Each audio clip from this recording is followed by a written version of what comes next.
Oh, yeah, yeah.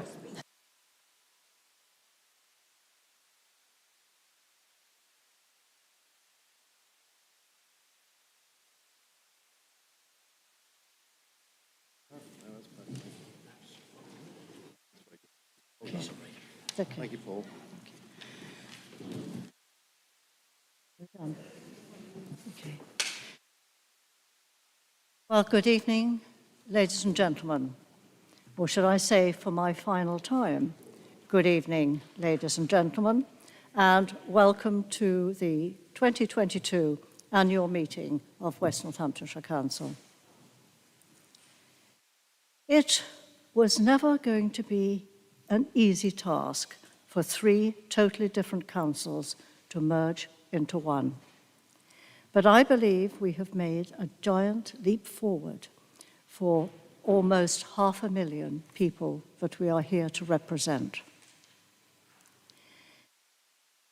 My thanks really go to you, along with the Cabinet team and our hard-working officers, in particular Martin Henry and his team who've managed a balanced budget for us.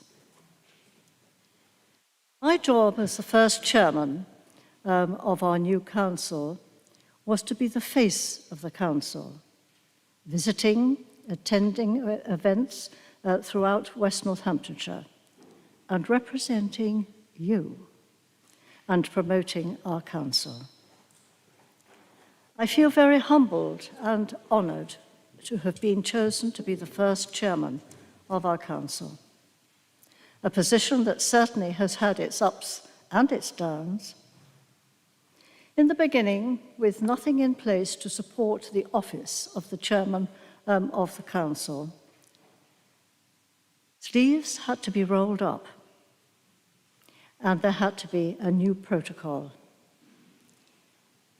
I'm very grateful for the support of the small but select group of backroom boys and girls who have worked very hard to resolve the downs and to enable the ups. My thanks go to a tiny but important civic group established almost by mistake of councillors Phil Larrett, David Smith and Jamie Lane, and supported in the main by Rebecca Peck, Caroline Burke and Patrina Rankin, along with Roger Coleman, our council sergeant, and my minder, without whom the council chairman would be totally lost.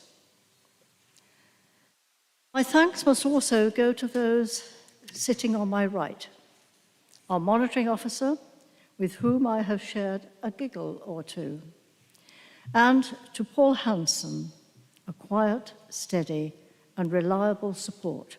So thank you to you two for your help. I give thanks to my Deputy Chairman, Councillor Andre Gonzalez de Savage, for his support at functions and here at Council meetings, making sure that I have included everyone who wishes to contribute to debate with the little slips of paper that I'm sure you all know he passes me. Thank you very much, Andre. Finally, my thanks actually go to you. I've enjoyed your company and being able to spar with some of you on occasions and from time to time. I thoroughly enjoyed my year as chairman, meeting some lovely people and visiting unusual places. So I thank you for the support you have given me to being able to sit here for a year. Thank you.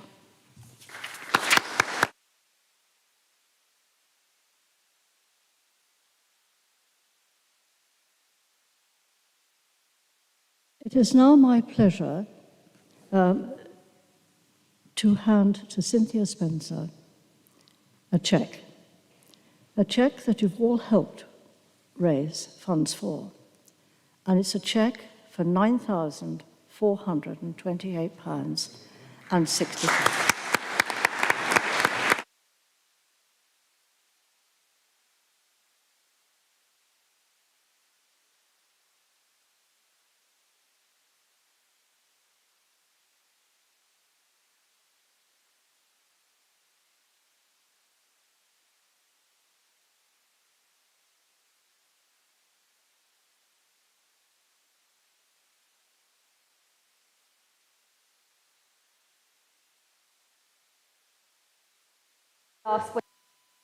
Money that has been raised here will actually pay for more than 2 weeks' worth of care for a patient at the hospice. So it's an absolutely fantastic amount of money. So thank you so, so much. We really do appreciate it. Thank you.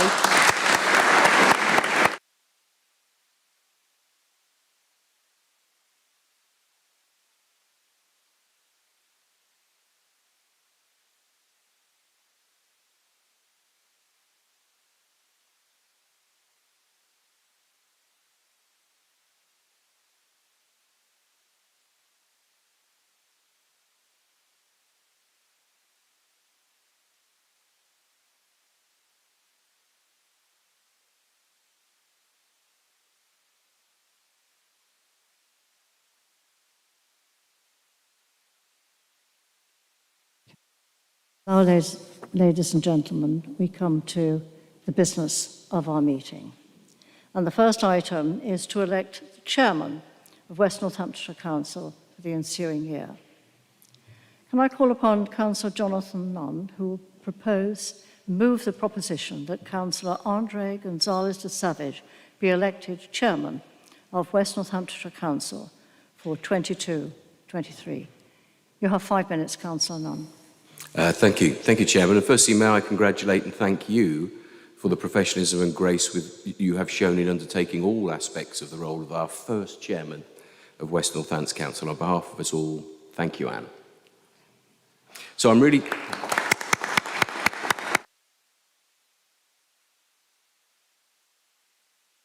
And I'm delighted to move the proposition that Councillor Andre Gonzalez de Savage be elected chairman of West Northants Council for the year 2022-23. Now, I've known Andre for well over 20 years.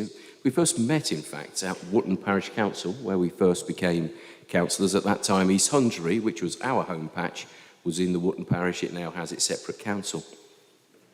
But throughout those years, I've always felt fortunate to have Andre as both a colleague, and I've also known him as a good friend. His characteristics are of being energetic, driven, determined, always wanting to do the right thing, and highly supportive as a colleague and friend, and loyal as well. Andre's always been a dedicated champion for his ward, and actually long before being an NCC councillor or a WNC councillor, he worked incredibly hard as a parish councillor, and in fact even longer as chair of our local residents association. He's also always been a champion for Northamptonshire as well, and so I know that he will be our best champion for West Northants. Whilst at NCC, Andre was always prepared to take on the difficult areas, and he worked, in fact, across most of the key areas, but I particularly remember his time at Highways, his knowledge of fire, police, community safety, and his passion for economic development. He therefore has a really broad experience across the various areas of the council, which I believe will hold him in good stead as he represents us across West Northants. But his dedication is also shown through many other activities, including that of a school governor. He remains also chair of Adrenaline Alley, the most wonderful facility that supports young people into positive life opportunities and into sport, and that's just to name two of these areas. The WC chairman role is, of course, fairly new, indeed for a new council, but we know that Andre will bring tremendous energy to promoting and helping to further establish that role. And I know that he already has a bold plan to put that role and the council out there across West Northants. So we thank Andre in advance for his dedication to this role, but we also thank his lovely family who are here this evening and who I know will be a great support to him. His wife Helen particularly will without doubt help bring that sparkle and magic to those engagements where she accompanies Andre as his consort. Therefore, once again, I'm delighted to move the proposition that Councillor Andre Gonzalez de Savage be elected chairman of West Northants Council for the year 2022-23. Thank you.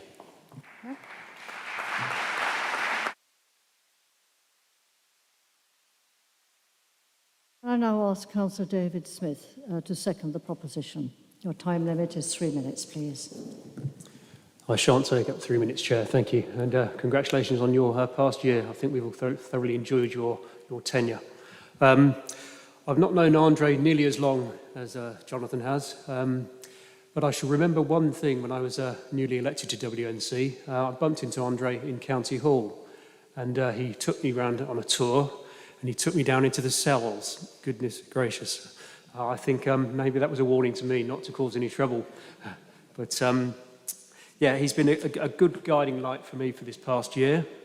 His knowledge of the town and the West is really very useful.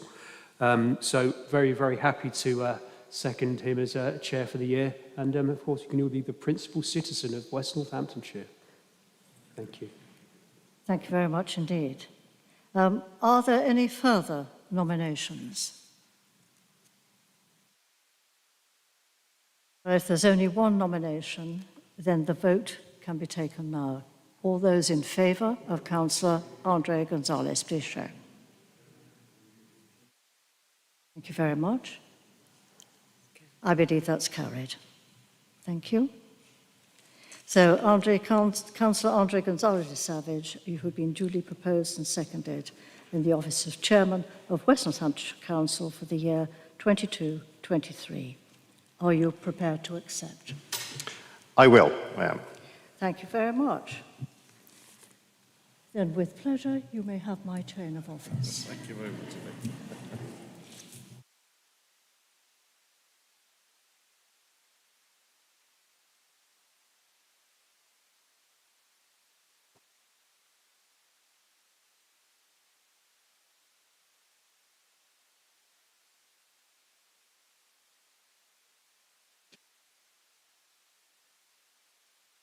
Sorry, Tony. Smell better. Feel very on. What do you think? Is it fine? Okay, it's fine. Right, okay. Thank you very much. Fantastic. I'll just hang on to it. Thank you.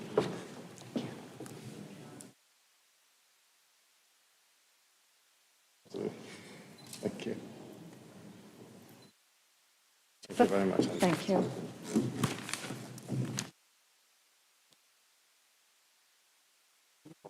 Yeah, you ought to hang on to that. Posterity.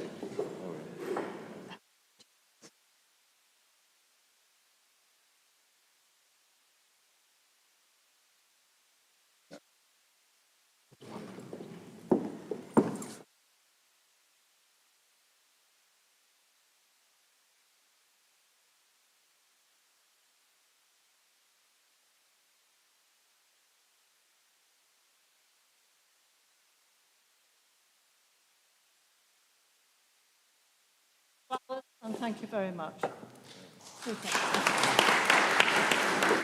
Again, it's down there, which is more safe, I think. Continue, we'll go front or back, situation. I'm going to disappear behind the curtain and make an entrance. Quite nicely.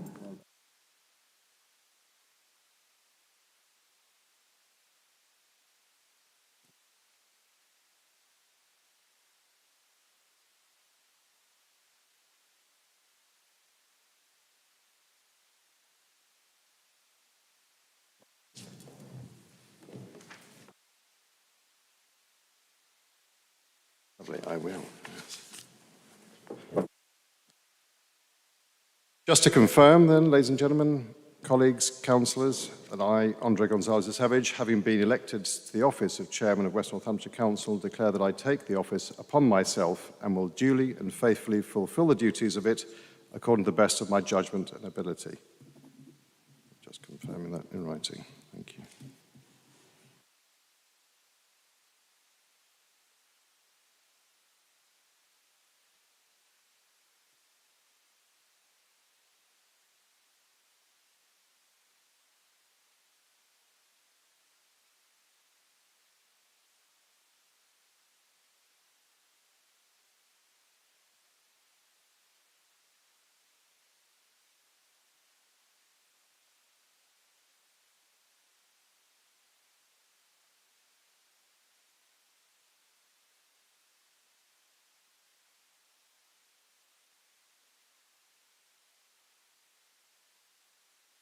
Well, ladies and gentlemen, I'd like to firstly say a very big thank you to Councillor Jonathan Nunn, leader of this council, for his most sincere nomination, and to all colleagues for the open endorsement, and to Councillor David Smith for his thoughtful and genuine endorsement. I promise to take anyone down to the cells next time who misbehaves.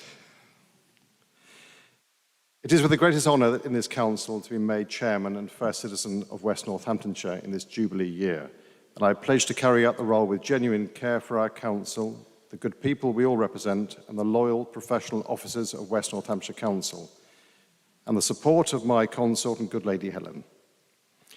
I thank our retiring chairman, Councillor Anne Addison, who has delivered the role with an abundance of care, tact and diplomacy in the professional approach to all that is carried out, and with the most generous support towards a very worthy chosen charity, Cynthia Spencer Hospice.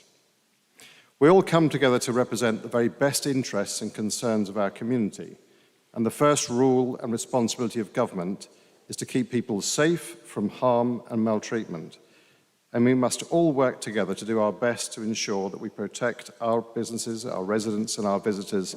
It is shared responsibility in the same way that we are all corporate parents, encouraging and supporting the 1,143 looked after children, and we must all do all possible to ensure that fairness and equality prevails throughout all we do.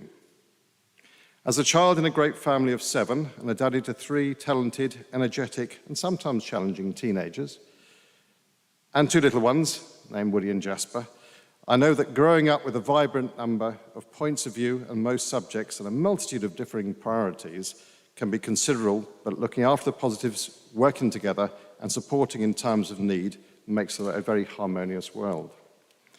If everyone just stops and gives an hour of their time each week to their community in a voluntary capacity, just imagine what collective worth that would be. I take the lead from my parents, who have amassed over 100 years of volunteering locally and nationally. Truly amazing with all the invaluable experiences being shared, and they're not finished yet. I have personally represented my area through various associations, as Councillor Jonathan Nunn indicated, bodies, councils and organisations since 1987. And with the 35 years, have given me a little insight into just how things need to be delivered correctly and with care and attention. I believe in fairness and balance and will do all possible to encourage that and not accept personal attacks on our colleagues, officers, and feel very strongly also that if an injustice is suffered, that it must be put right and not create any actions that damage our council and our local government responsibilities. Our heritage, culture, and the values that we all have are varied and important to us. Let us ensure that we value all those good people around us too, and we come together as one council. Let's work through difficulties together and bring solutions where possible. I believe in collective working and decisive, robust leadership and full accountability. I've always been a team player and will be fair to all. We need to look out for the quiet members of our society and not just those who propel their voices and messages in sometimes the loudest and sometimes very hurtful ways. We have challenges in our community, country, and globally. Some of them also in our council, and some we are responsible for to find solutions to, and others to beyond our immediate control, but doing all we can to encourage and support the right actions is vital. We have a collective voice and we must use this responsibly. We need to look after our environment more effectively, maintain our highways better, and lessen the impact on our climate. I don't condone battles or wars and will not be used or abused and will defend human rights and dignity. We all are entitled to a good, healthy, wholesome life, and having had a few personal, very painful experiences, I know just how important it is to value every opportunity with loved ones, and we must look after our seniors better and focus on preventative and timely care. Good health and well-being is crucial for us, and those that we represent have the right to that too. Mental health cannot be overlooked either, and I ask that we all look out for one another and help or signpost where possible. From cradle to grave, we are human and need to act as responsible ones. For my chosen charities to support and raise invaluable funds for, I have decided on Northamptonshire Search and Rescue and the Air Ambulance. They're totally volunteer run, they have tremendous capabilities, and they're worthy of our support and the thousands of hours they put in every working day and every day of the year. Supporting our emergency services is vital in searching for missing people, often very vulnerable ones, and in need of our care. It goes without saying that in some of the very harrowing circumstances that the air ambulance teams work in, they really are in need of our support where at all possible. They're not funded by government in any way. Colleagues, I will support your efforts in your respect of a fair agenda, and remember that when we all do, whatever we all do, makes a great deal of difference to so many people's lives. Our younger generation need the best encouragement and stability whilst we embrace the superb developments in innovation and technologies to enhance their career opportunities. We are at the very heart of leading global industries in West Northamptonshire, including high-performance technologies, motorsports, education and public protection, and the superb and vibrant visitor economy in West Northamptonshire, and with the right aspirations of one of the United Kingdom's most successful counties and newest cities to come. Let's promote and encourage pride and prosperity locally, nationally and globally in all we do, and support the growth of a safe and harmonious and prosperous West Northamptonshire in this notable year of Her Majesty's Platinum Jubilee. I now declare this meeting officially started.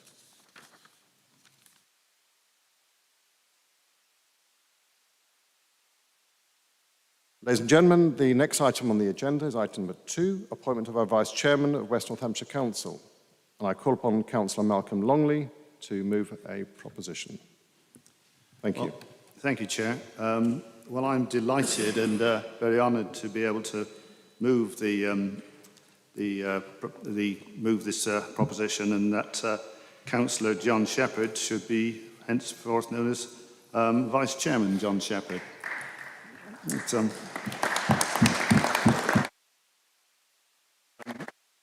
I'd first like to start by thanking you, Andre, for your job as Vice Chairman over this last year.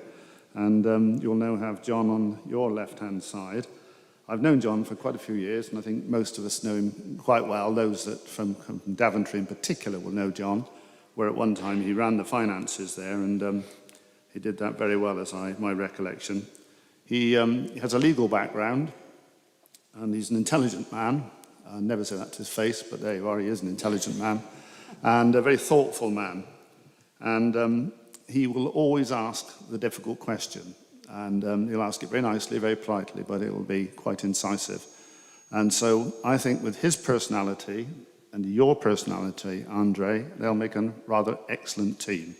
So I'm very, very pleased to move that proposition for 22-23 that Councillor John Shepherd becomes the Vice Chairman of West Northamptonshire Council. Thank you, Chair. Thank you, Councillor Longley. Councillor David Smith, I believe you wish to second the proposal. Delighted to second the proposal. Worked with John back in the DDC days. Very entertaining, a lot of fun. I think we'll all enjoy John in his position as Vice Chair this coming year. And of course, with him being of a legal background, I may well need him should I be presented to the cells by our Chair. So happy to second. Thank you. Are there any further nominations for the position of Vice Chairman? Thank you. Okay, in that case, I ask for a vote, please. All those in favour of Councillor John Shepherd being appointed Vice Chairman of the Council the year 2022-2023? Thank you. All those against? Any abstentions? Thank you. That's carried. Thank you very much indeed. Councillor John Shepherd, would you like to join me on the desk here? Thank you.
Councillor John Shepherd, having been duly proposed and seconded to hold the office of Vice Chairman of the West Northamptonshire Council for the year 2022 to 2023, are you prepared to accept the nomination?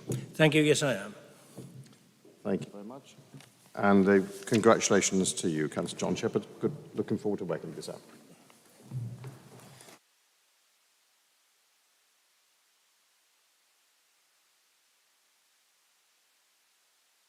I, John Shepherd, having been elected to the office of Vice Chairman of the West Northamptonshire Council, declare that I take that office upon myself and will duly and faithfully fulfil the duties of it according to the best of my judgment and ability.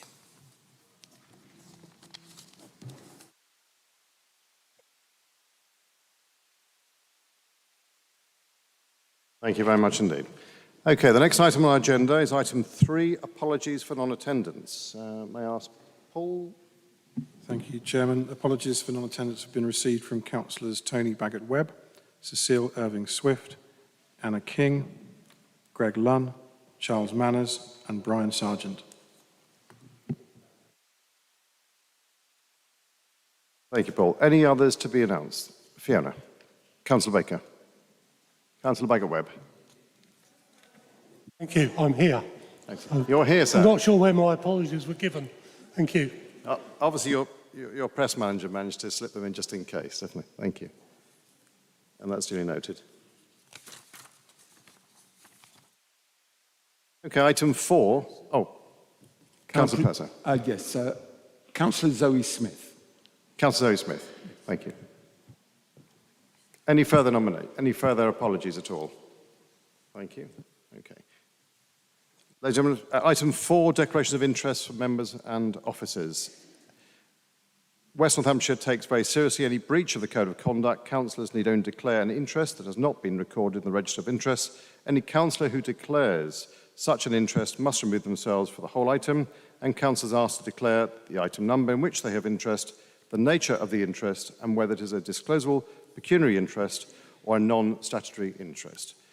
Any interests, please declare at this point of the meeting, ladies and gentlemen. Thank you. Okay.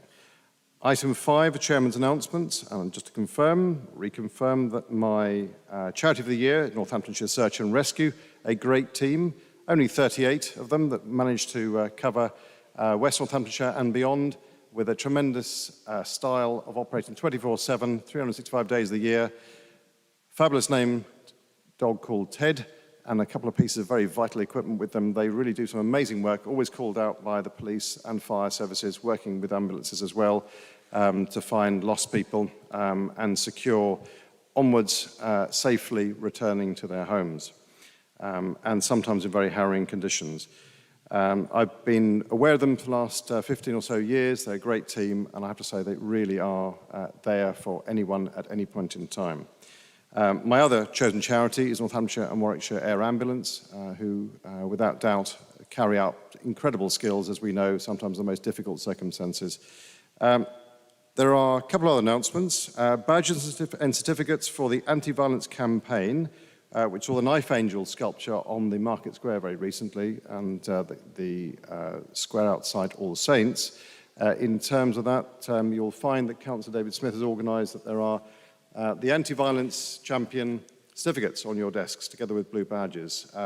Please do sign them, publicise them, and wear the badge with pride. It really is something very important that we all take part in and all ensure that our communities are fully aware of the anti-violence nature of this. I have to say, it was absolutely amazing seeing the Knife Angel in town. I hope you all had the chance to do so. It's on a global tour, effectively. And it really means that seeing some of those knives, of which we donated the very first knife through the Knife Amnesty in Northamptonshire, takes them off the streets, and we hope that the violence stops. It really is essential we do all we possibly can. I'd like to remind everyone that obviously the Platinum Jubilee celebrations of Her Majesty the Queen are ongoing, and clearly over the weekend, the long weekend that we will have a bank holiday coming up, it's essential that we all try and take part and motivate our communities to do so too. Plenty of street parties, lots of opportunities. Do check the website, which is tremendous. There are pageants in town, together with obviously the Delapre Picnic, which is tremendous. And I have to say there are some fabulous organised and new celebrations that have come through from schools and community groups that I'd urge you all to try and support. And please do follow the media and comms details that are coming out from the council on a regular basis over there. Ladies and gentlemen, we also have coming up shortly the Birmingham 2022 Queen's Baton Relay, which is visiting Northampton on Sunday the 10th of July during its final journey through England this summer. The full route has been revealed and the details have been circulated, and I know that the comms team will recirculate those close to the time, but please do feel free to join in with that celebration. It is important. I do remember when the Olympics torch came through Northampton, and it was up at Beckett's Park, tremendous in terms of the opportunity to get everyone engaged with that. So please feel free to join in and enjoy that. The relay will travel down Guildhall Road, St John Street, Swan Street, and it will really flow through to a photo shoot outside this very building at the Guildhall. So please try and find some time if you can to engage on the 10th of July on its final journey through England. Finally, in order for all members to be heard clearly, please can I ask you all to remain seated while speaking to ensure you speak into the microphone. We have a new system this evening for the first time. It does help all members of our team to understand who would like to speak and who would like to make a point. Please remember that we do have limited times in terms of that. It's a fairness scenario. I will try and give you all time to speak, but I do ask that you try and stick to that, and when I do give you the minute warning, it really is a minute warning. So please, ladies and gentlemen, do take note of that. And please be brief and succinct if you can, and please, no repetition. It's not a political scenario here where you'll gain any extra points before doing so. It really is important. Ladies and gentlemen, item 6 on the agenda. Is it the Council's wish that I sign the minutes of the previous meeting as being true and accurate record of the meeting held on the 21st of April? Councillor Stone. I just want to make one point on the minutes, if that's okay with you, Chair. Is it relative to the minutes? It is. Thank you.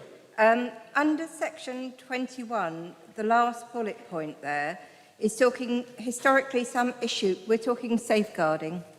Historically, some issues had fallen through the gaps. I did make the point at the last meeting about 2 important gaps that I feel are really important. If we don't name them, then they're in danger of remaining fallen, I feel. And the 2 that I mentioned was cuckooing and the deaths of people on the streets, homeless people dying on the streets. And I know that these are going to be taken up by the Safeguarding Board. Well, I hope they are, but I think they ought to be named. If it was said at the council meeting, then I think it's helpful for it to be named. Thank you, Councillor Stone. We'll make that adjustment if you can, please, Paul. With that comment, I will also sign the minutes. Is that correct? Do I have authority to do so? Thank you. Thank you very much indeed.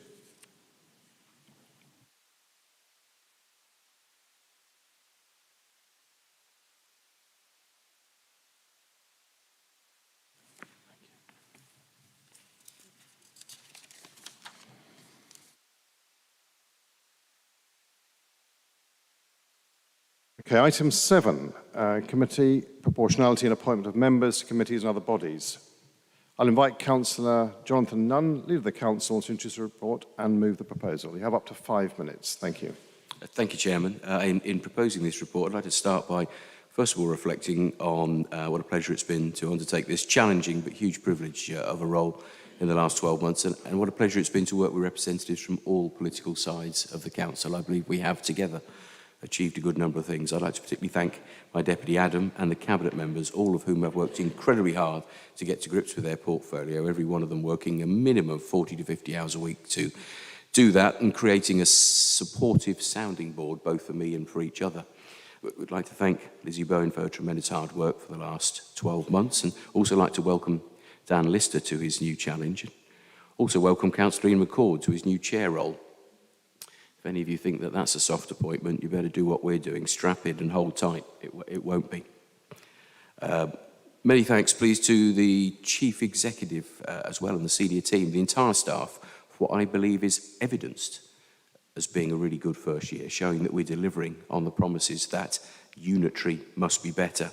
Those highlights include year 1 delivered within budget, well within budget, balanced budget for the coming year. The Afghan and the Ukraine refugee support and response, winning Safer Streets funding alongside the police, the Knife Angel initiative and so on, regeneration across our 4 towns, the anti-poverty strategy, cross-party and written with other groups. We've dealt with huge issues with care staff during the pandemic and the retention payment that has seen that people stay in that industry. Inside our organisation, the local pay award above the national with the £10 minimum, absolute minimum wage has been part of the contribution as to why we are now becoming an employer of choice, and that is absolutely essential.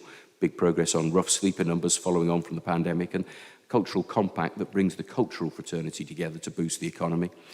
In the south, we've seen the HS2 work, and indeed the new HS2 Marshall. We've seen flood protection, £6.2 million, help protect our communities from flooding. UNICEF, child-friendly cities, progressing educational strategy, good communication with members and parishes, and now starting to move on to residents too, with a sustainability strategy work which is now ongoing and progressing. An area of concern for us all has been planning, but we now see new senior team coming into place and excellent recruitment, which is starting to build capacity, now going well. So this year we've taken some tough decisions. There'll be more to come in the coming year, but together I believe we have created something that's beginning to be a council to be really proud of. And I'm therefore, with committee work being an important part of that, I'm therefore very pleased to propose the report on committee proportionality and appointment of members to committees and other bodies. Thank you, Chairman. Thank you, Councillor Nunn. Councillor Suresh Patel, would you like to second the proposal? Yeah, Chair, pleased to second the report as outlined here. Thank you very much. There have been some members of the council who'd like to comment and speak on this item. Councillor Wendy Randall is first. Thank you.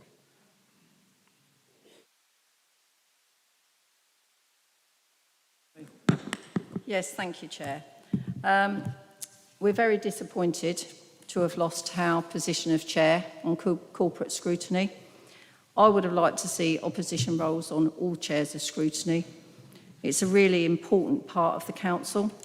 Obviously, you know, we all know what happened within the county council, and we felt that by having a chair of scrutiny, it ensures that local government remains transparent, accountable and open, resulting in improved public services. We felt that Councillor Stone done a really good job as chair of that scrutiny committee. And as the largest opposition group, we still feel that we should hold that position. I have done a bit of research around scrutiny, and there was actually a piece done by the House of Commons on scrutiny. And it makes an interesting read, actually, and there was one part in there saying, it is imperative that council executives involve scrutiny at a time when contracts are still being developed, so that all parties understand that the service will still have democratic oversight. So to me, it's all about being open, transparent, honest, and I think that when you're chair of the scrutiny and you're in the administration, it is quite difficult to actually scrutinise your own members. Some of your members are also friends, so when you've got to actually start challenging and questioning, I think sometimes it's given a softly approach. We do not want to go the same way as we did in the county council and get into that sort of position. So I would ask you, Chair, if there's any possibility that you would... 1 minute to go, Councillor Randall, thank you. ...rethink that position, or even as it goes through the year, if you think that it would be better to put an opposition chair into scrutiny, you know, we would really appreciate that. But I just wanted to note my disappointment. Thank you. Thank you, Councillor Randall. Councillor Eales. Thank you, Chair. Let me begin by wishing you a very good civic year, yourself and the Vice Chair. Please remember that. I'm saying that sincerely. Please remember that as I get through the contribution I'm going to make. And Councillor Eales, you have 2 minutes and 45 seconds to go. Sir. Okay, well, I'll add 5 seconds back on. The appointments in this report are matters for the administration. how you appoint your cabinet positions, committee positions. It demonstrates the value of political power and the sad byproduct of opposition. We may not like it, it's the way it is. What I don't think should fall into that category, however, is how we elect and nominate the chair or vice chair of this council, which at the moment it is in that category because it's a simple majority vote. And let's be honest, my maths aren't great, but we know which way that goes every single time. When this council was created, not only did it merge four, technically, authorities together, the civic head, and it's been said twice already tonight, so I know people know this, the first citizen for Northamptonshire and West Northamptonshire moved from being the mayor of the county town to being the chair of this authority.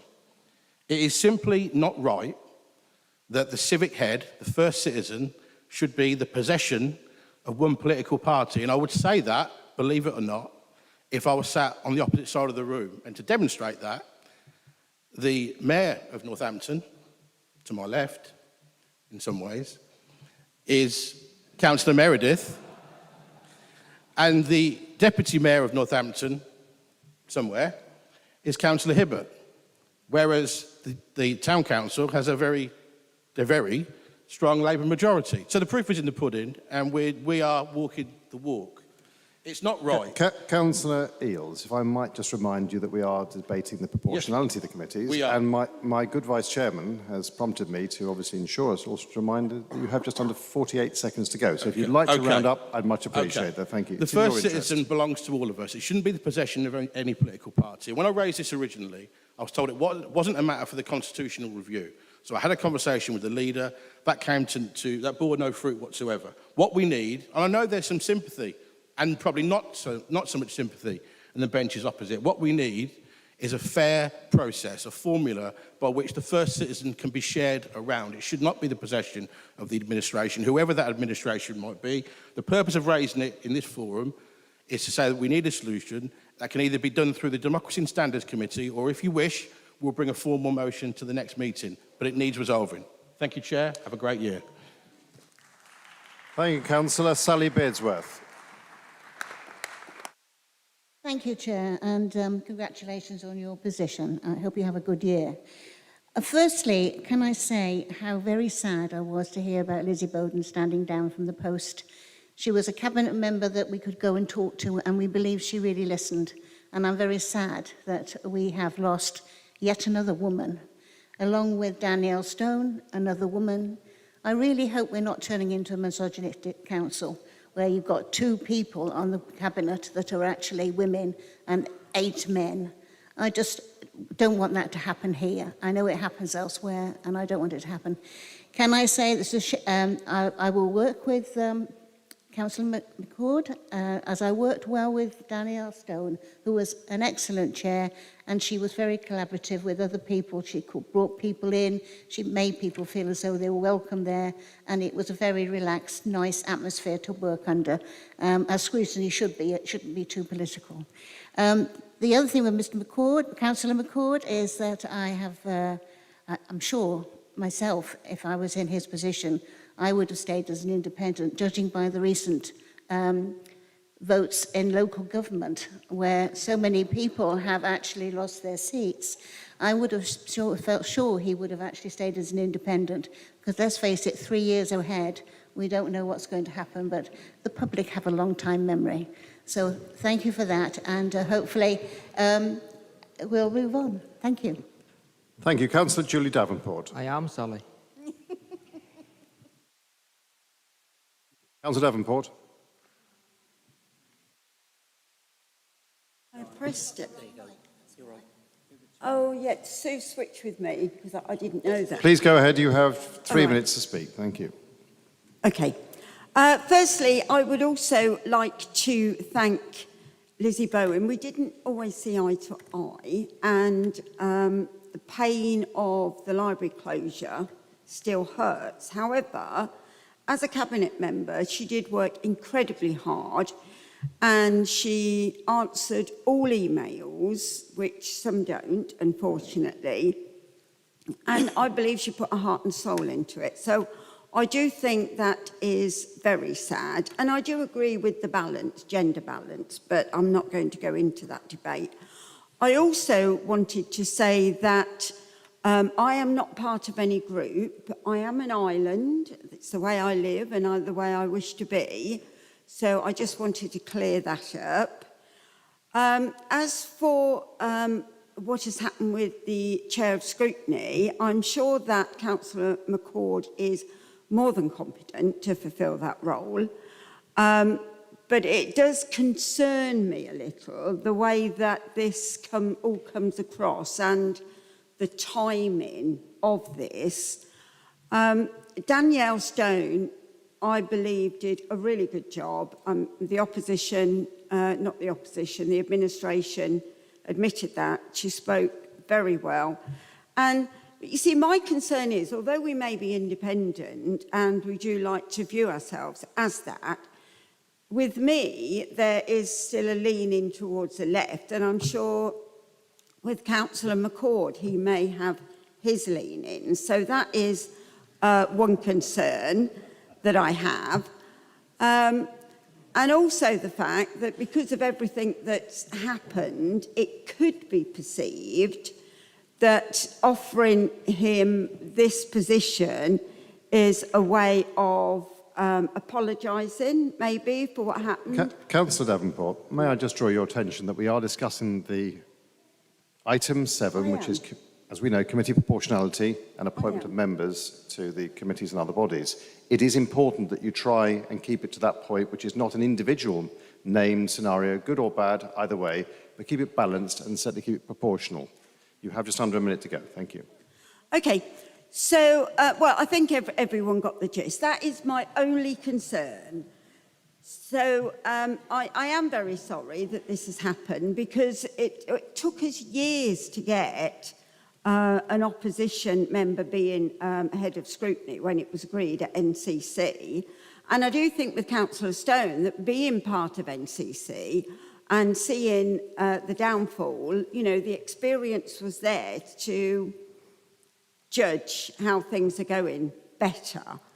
But obviously, Councillor McCord deserves a chance to prove to everyone that... Thank you, Councillor Davenport. Okay. I said it again. Councillor Rosie Humphreys. Thank you, Chair.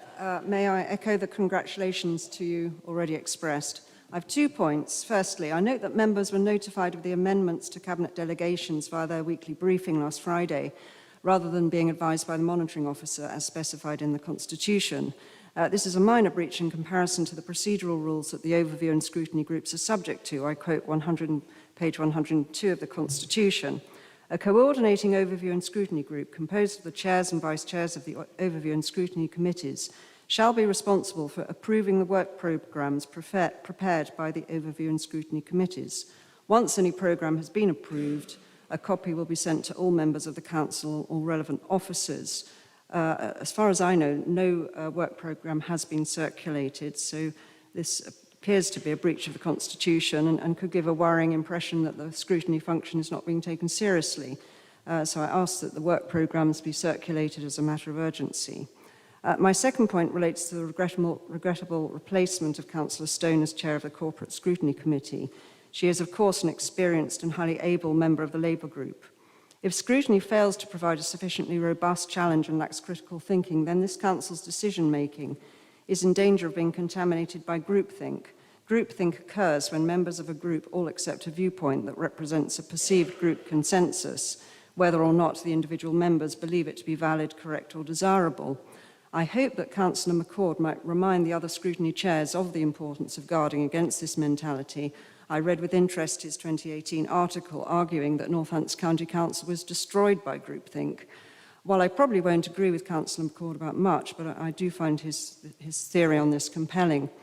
Although West Northants is a year old and technically a new council, it is built on the ruins of the catastrophic financial failure of Northamptonshire County Council, and at times the past can feel extremely present.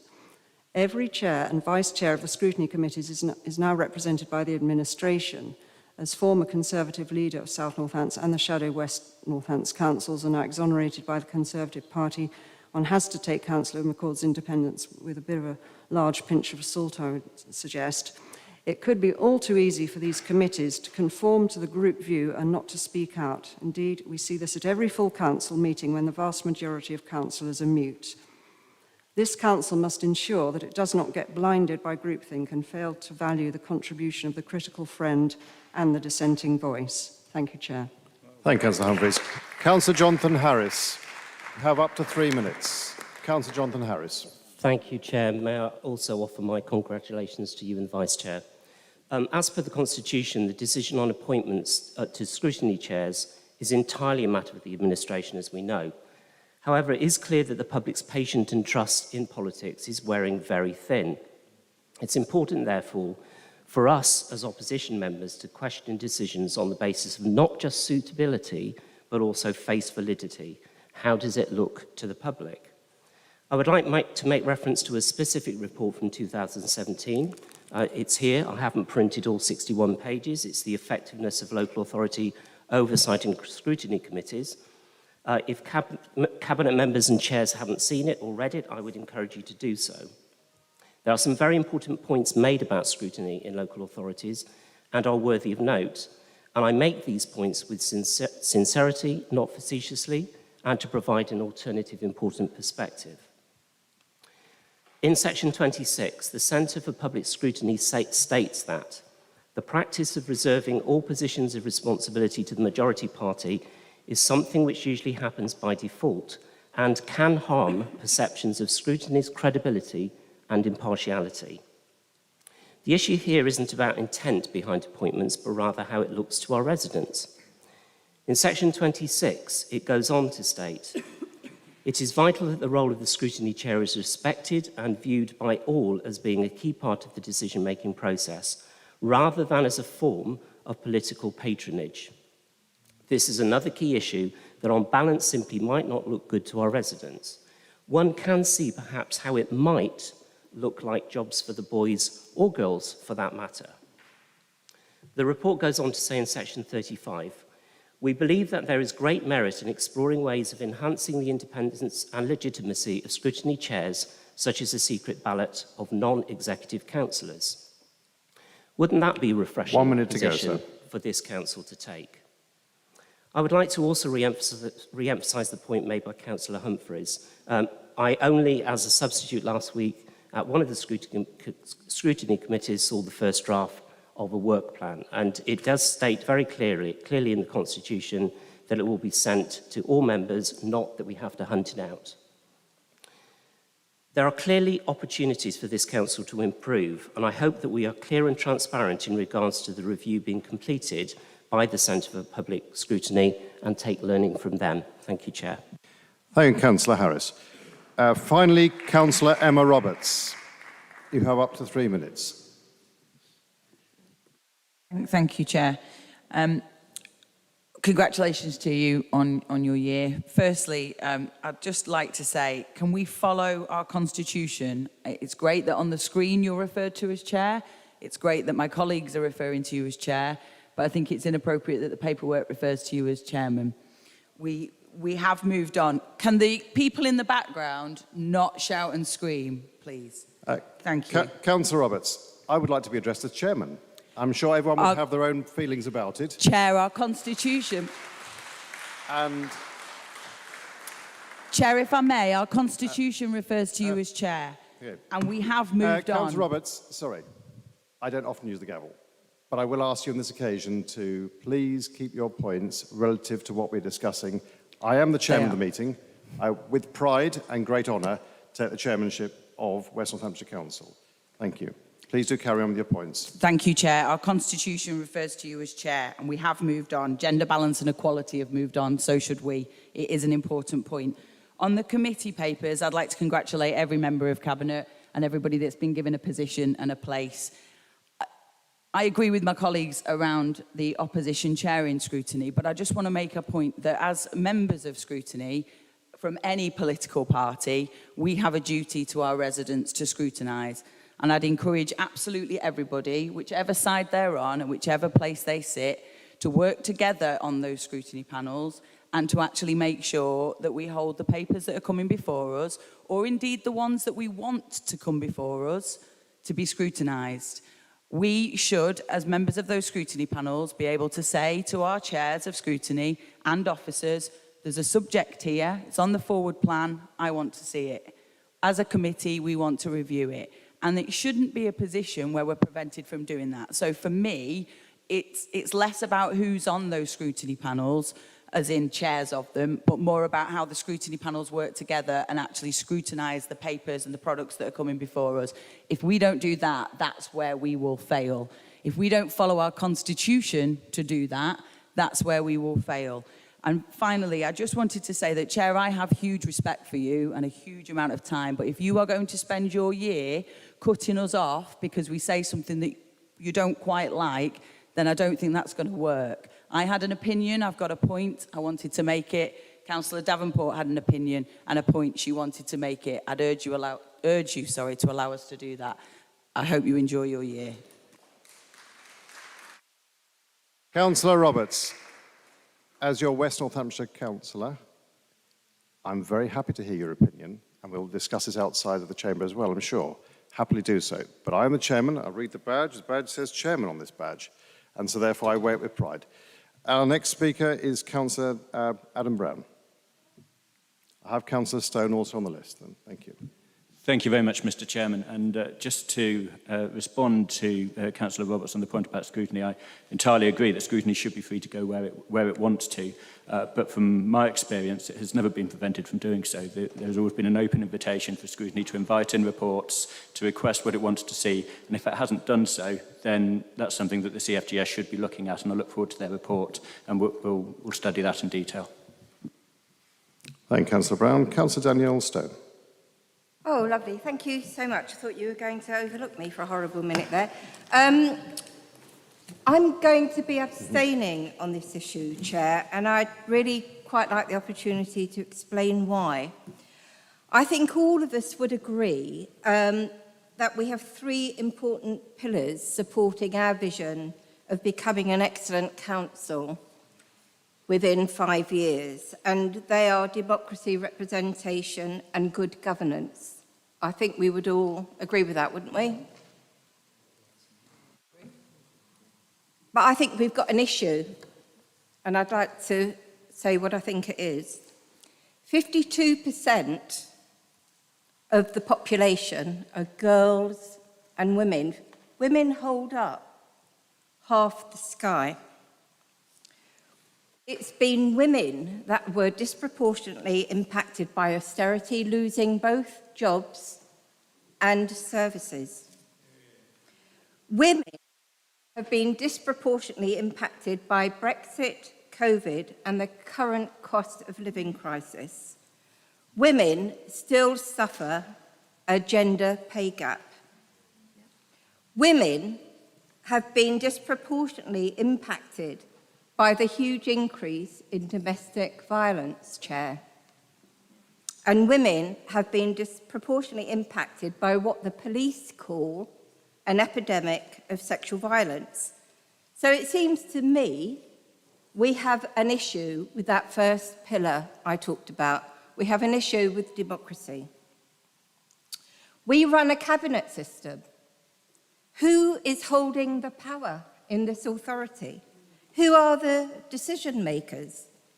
A handful of mostly white men. And I would call that a democratic deficit. That has closed down participation and debate. No written questions to cabinet portfolios, a limited number of motions, and a limited time for asking questions at full council. We have a gender-neutral constitution that's ignored, so we have chairman this, chairman that, chairman everything. You tell me you're not afraid, men, of ceding power to women if you have to keep displaying it in that particular way. We have a formal style of meetings that actively discourages public participation at Cabinet and Scrutiny and full Council. We are the weaker for that.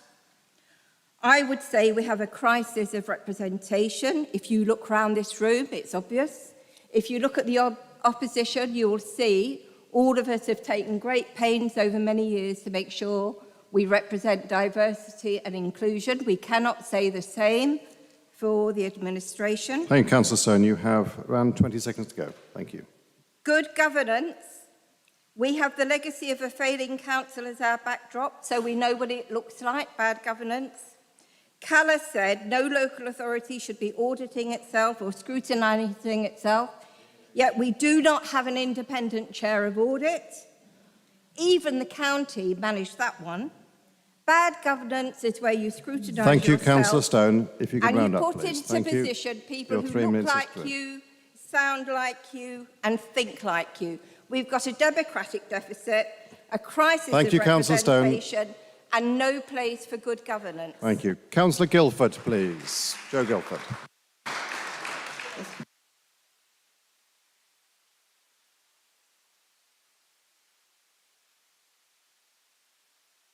It's gone back. Yeah.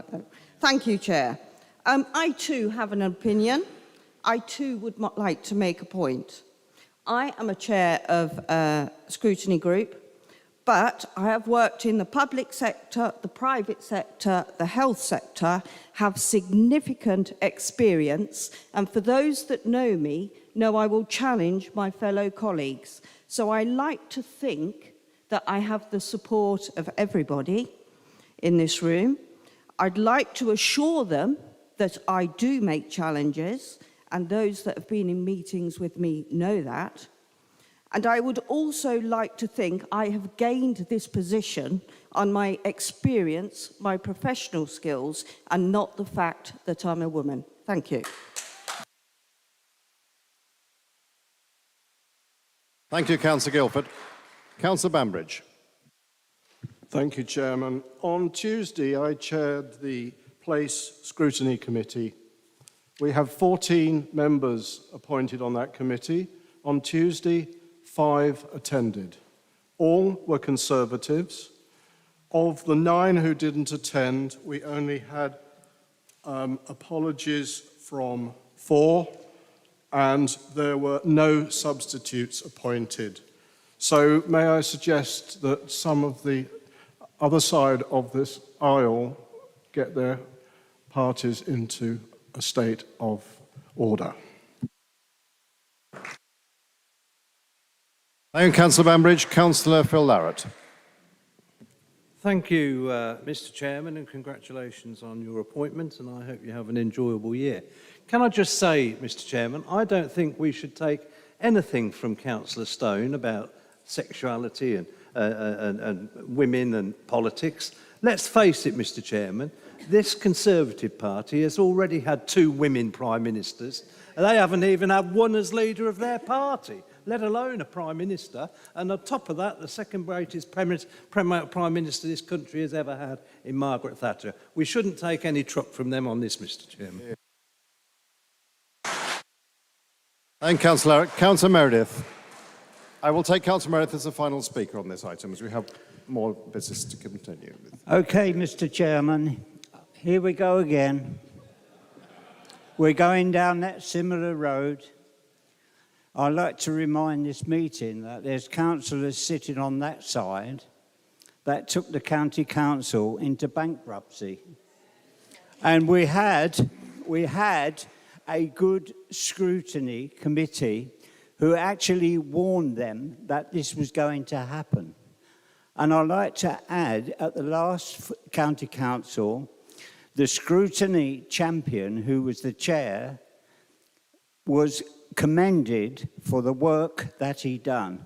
And I think it's appalling that you've got the gall to take a chair off of that committee, off a scrutiny committee that was doing a really excellent job.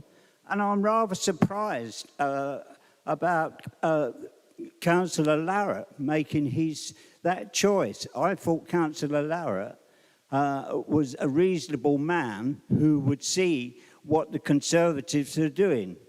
The Conservatives are going to take this West Northampton Council into danger because of what is happening. And also, Councillor Stone is correct in everything she says. And I'll also give a warning. I give a warning to the chairman not to cut off people when they're talking. You have approximately 1 minute to go. Please. Okay, not to cut off people when they're talking. It's not a done thing. Let people, for goodness sake, have a say and don't cut them off. Women have a right as fellow councillors to have a say in what happens to West Northampton Council. And I also like to say to Lizzie Bowen, I'm sorry that you have left. I don't know the real reason why you have left, although the press says it's because you want to spend more time with your children. But I got an idea it wasn't through that. And I think this is another woman which has gone from this council.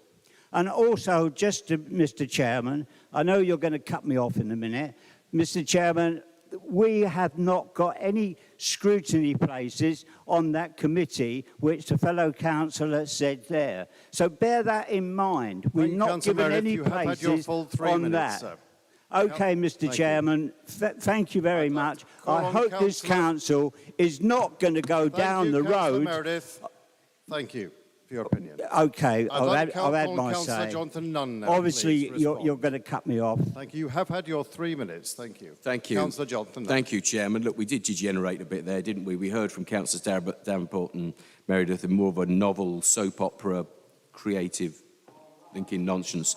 So let's look at some of this and just pick out a few comments from this. The audit committee. Point of order, Mr. Chairman. Point of order. Meredith, can I ask you to restrain yourself, please? Because otherwise I will have to ensure.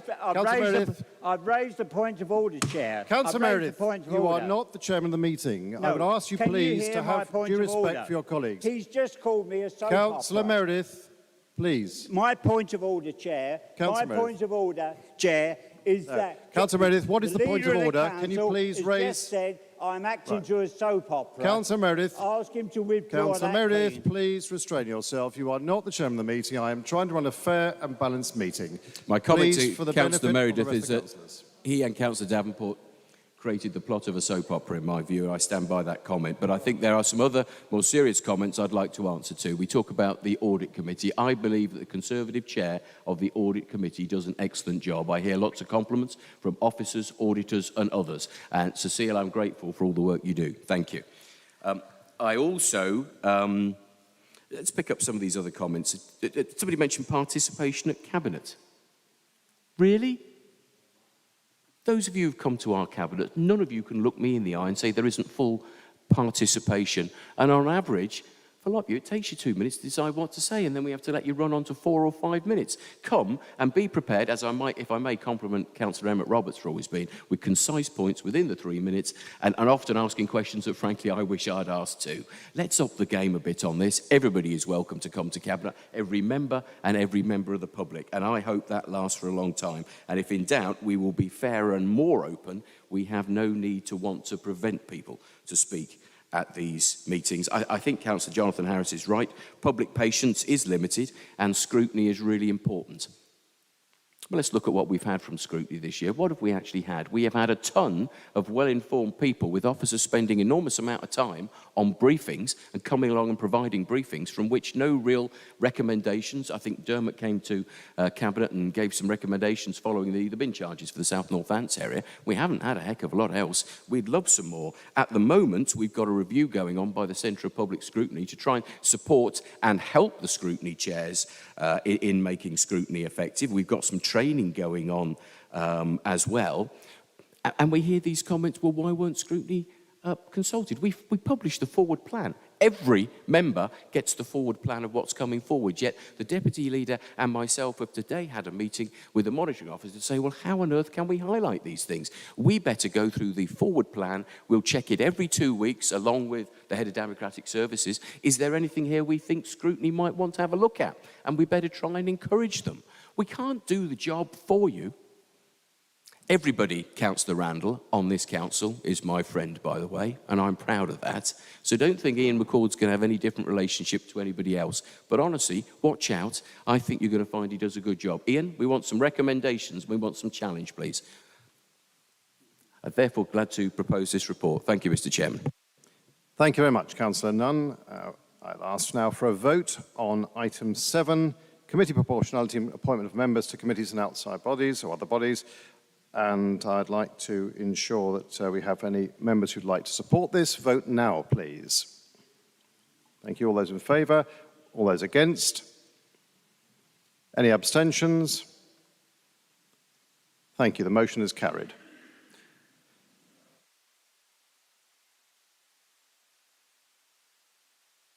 Ladies and gentlemen, item 8, calendar of meetings. And I'd like to invite Councillor Patel to introduce the report and move the proposal.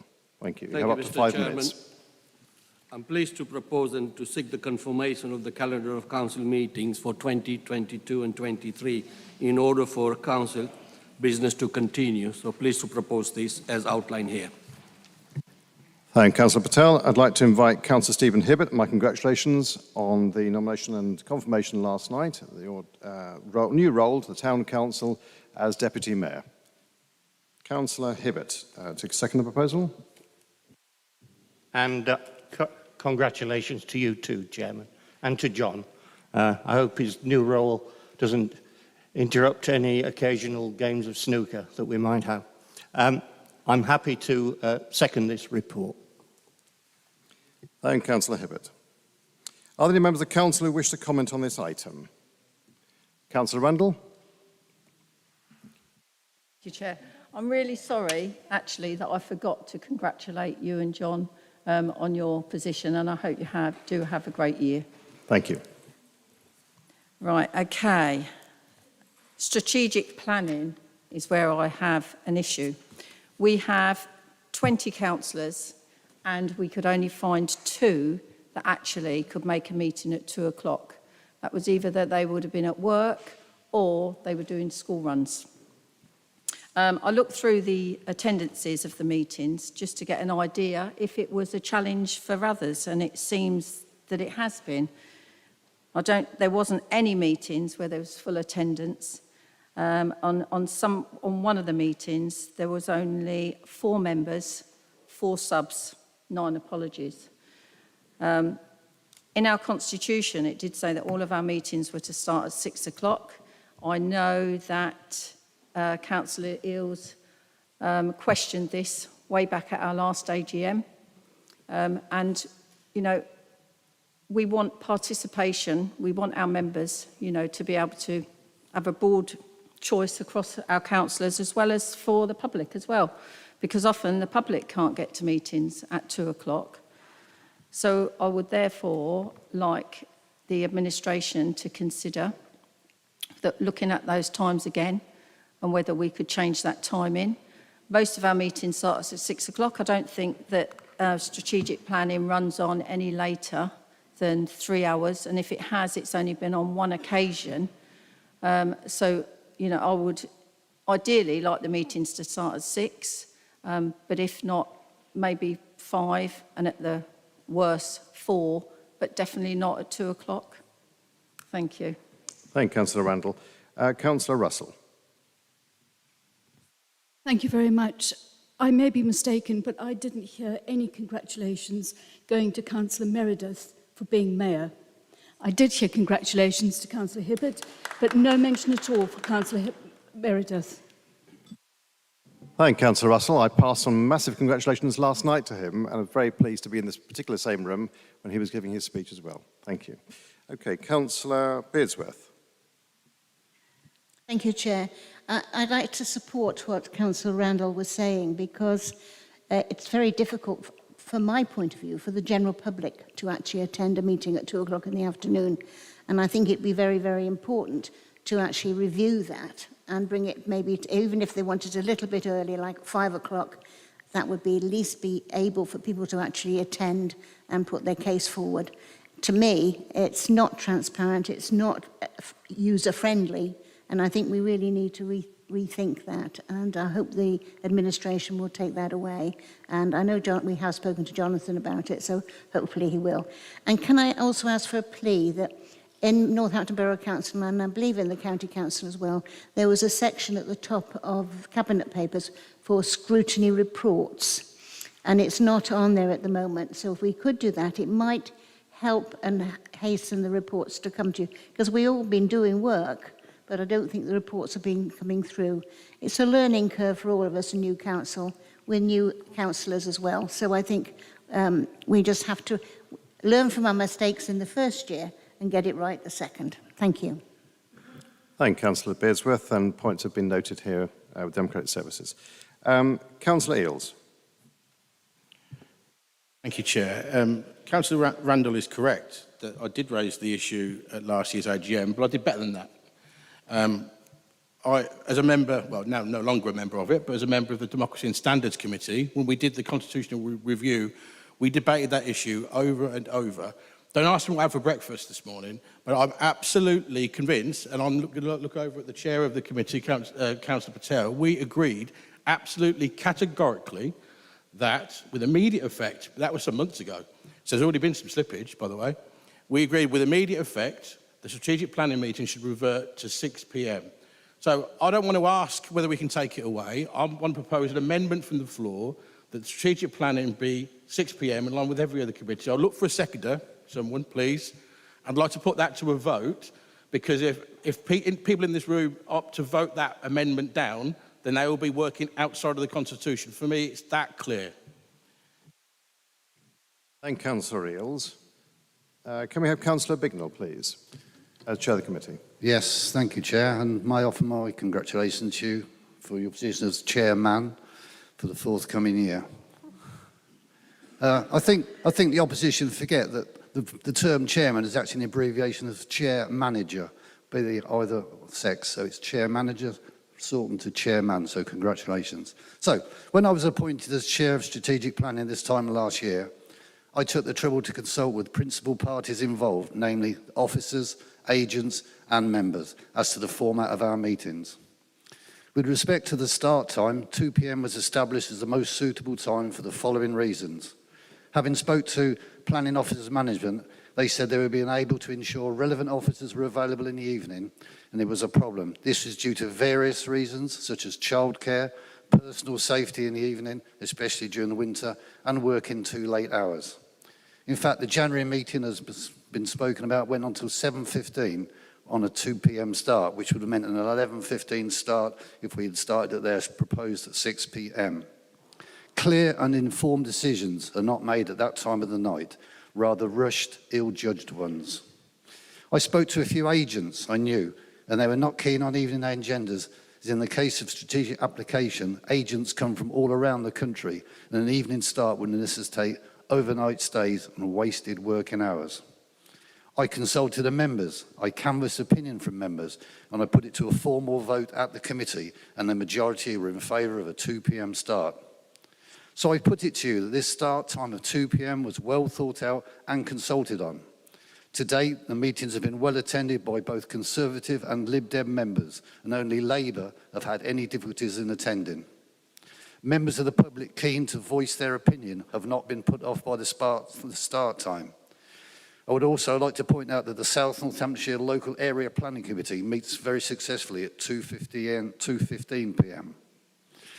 I also instigated that every application should have a site visit the week prior to the meeting, unless a site visit already had been ensured. So the members had a three-dimensional view of what was before them to make better informed decisions. So, this is not a political conspiracy to exclude members, but rather a well-thought and instigated committee which is delivering sound planning judgments on a monthly basis. Thank you, Chair. Thank you, Councillor Bignell, and appreciate the clarification. Just to come back on a point, Councillor Eales, we've had confirmation in terms of your proposition. It has to be in writing and submitted before the meeting. That is part of the constitutional. So if you'd like to take that away and think about it for the following meeting, then that can be considered. By the following meeting, you mean the following AGM, because that's when we agree a calendar. That's correct, Councillor Eales. Okay. So we'll work outside the Constitution for 12 months, yeah? Just want to be clear. Councillor, it has been confirmed by the monitoring officer, and we can certainly have that confirmed by her now if you'd like. But that is as per Constitution. And I'm not being churlish, Chair, but two wrongs don't make a right. You can't say to me, my proposition's outside the Constitution, you won't accept that, but you will accept a meeting time that's outside the Constitution. Does that sound strange to you? Councillor Eales, as per our Constitution, if you'd like to bring forward a motion at all, it needs to be in writing before the meeting. And I know you're aware of it because obviously you were in the Constitutional Working Group. But if you'd like to take that up after the meeting, obviously it can be looked at in more detail. We've got Councillor Holland-Delamere to speak next. Thank you.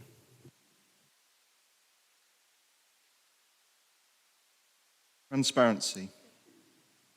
It's not just about the discussions that have gone on before, but it's also members of the public. We are a representative body. It's working people who need to get to those meetings. And as for South Northampton's meeting in the afternoon, okay, that's because I haven't had much to do, because most of the decisions are on strategic planning. Thank you, Councillor Holland-Delamere. Councillor Meredith, thank you. You have your 3 minutes up. Thank you, Chair. I was for, I think, about 8 or 9 years on we used to then call it a different name under strategic planning. I forget what the name was, but we used to meet at 10 o'clock in the morning. The reason, and I think Matt knows this, and I think the reason that we used to meet in the morning, because a lot of the times you have site visits where you go around different places, and a lot of farms and a lot of other places that you needed to look at. And I think, personally speaking, I think a morning meeting is much better because we used to go in the bus to all these site visits and take our time and really have a day. Then we used to come back the following day and have the meeting in the morning. So I really can't see why the meetings can't be in the mornings, because we done that for 8 or 9 years without any it was quite good, and the meetings was very well attended, I must admit, by all the parties. So it's just a thought, Mr. Chairman. Thank you for your point of view. Councillor Roberts, please. Thank you. Thank you, Chair. Firstly, when Councillor Brown announced the other day, and we'd all seen the papers anyway, but that he was going to take Deputy Leader, I congratulated Councillor Brown and thanked him and said, I don't always agree with you, and we often disagree on a topic, but the way in which you've communicated with me over the last year has been impeccable. We really need to stop and start thinking about how we speak to each other. We might not agree with somebody, but we're shouting over them. We're talking when they're speaking. People are shouting from the back. We've really got to give and show some respect to individuals. I completely disagree with some of the points that have been made by colleagues over there, but I'm not about to shout your name out and call you all sorts under the sun, because you're a human and you've got a life and you're an individual. And whether I disagree with you or not doesn't make it okay for me to jeer and shout from the back of a room. Onto the calendar of meetings, I agree with my colleagues around the time of the strategic planning meeting, but I also want to make a point about the scrutiny committees and other meetings moving around the areas. For People Scrutiny, I thank the Chair of Scrutiny for ensuring that that goes to all areas of the West Northants location, because that not only has given me the opportunity to see other locations and appreciate the 8 places that my colleagues represent, but has also meant that we've all got an equal opportunity of a long journey one day and a short journey another, which is hugely important. Anybody who starts slinging comments about somebody who's not attended a meeting or somebody who's not given a reason needs to be really careful, because when people can't attend, there's often a very valid, very personal and very important reason. And again, you need to give respect for that. As a group, we've changed some committee places to hopefully make it easier for our members to attend. And for those of us that do have a full-time job, as well as being a councillor and also have caring responsibilities, we do, as a group, an incredible job in trying to attend those meetings and making sure that we do the best for our residents. Not only do we attend those meetings and do the best for our residents, we also attend all of the other personal, local events that our residents want us to attend. So I just call on everybody, some respect, please. It's really important we show that. I don't think our residents want to hear us jeering at each other. Thank you. Councillor Samiotis, thank you. You have 3 minutes. Yeah, thank you, Chair.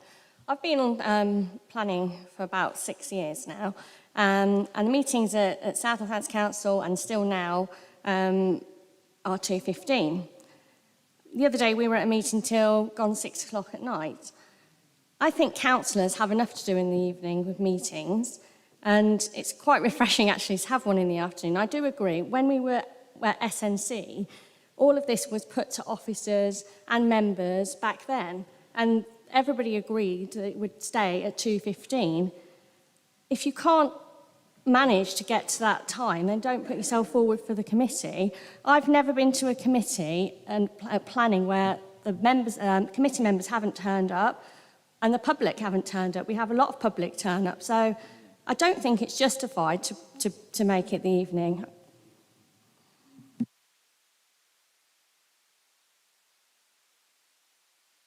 Thank you, Councillor Samiotis. Appreciate your opinion there. Councillor Stone. Thank you, Chair.